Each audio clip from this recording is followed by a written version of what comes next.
आज हम लोग Arthur demand Kavita asleep in the valley की चर्चा करेंगे।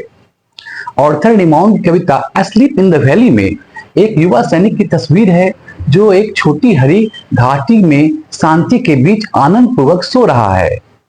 कवि हमें एक छोटी सी हरी घाटी के बारे में बताता है जहां एक धीमी धारा बहती है। धारा से निकलने वाला पानी ऐसा दिखता है जैसे चमकदार घास पर चांदी की लंबी पट्टी हो। पहाड़ की चोटी से सूर्य की किरणें घाटी पर उतर रही है, चमक रही है और उस सूने घाटी को रोशनी से भर देती है।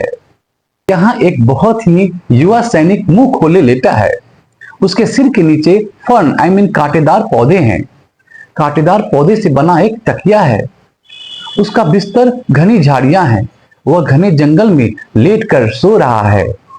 सूरज की किरणों से भीगा हुआ पीला हरा बिस्तर गर्म महसूस होता है। युवा सैनिक अपने गर्म हरे धूप से भीगे बिस्तर में पीला सा दिखाई दे रहा है। युवा सैनिक के पैर फूलों के बीच में है।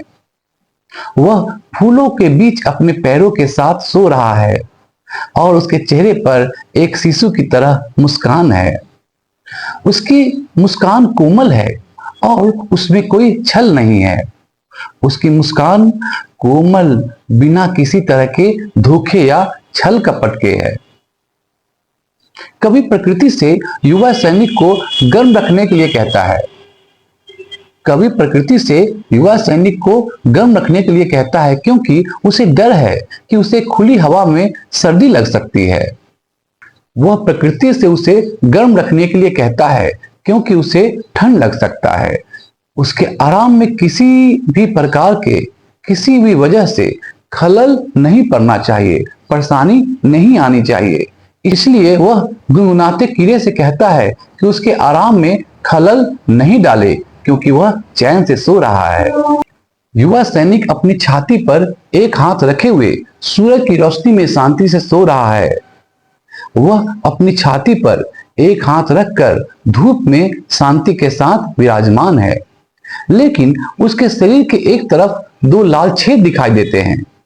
वे गोलियों के निशान हैं जिनसे उनकी मौत हुई है। वह युद्ध का शिकार हो चुका है, वह मर चुका है। उसके बाजू में दो लाल छेद हैं, इसलिए युवा सैनिक वास्तव में मरा हुआ है, सोया नहीं है। और ये बात हमें कविता के अंतिम पंक्तियों से द्वारा पता चलता है। तो ये था video asleep in the valley poem के बारे में, उसके समरी के बारे में,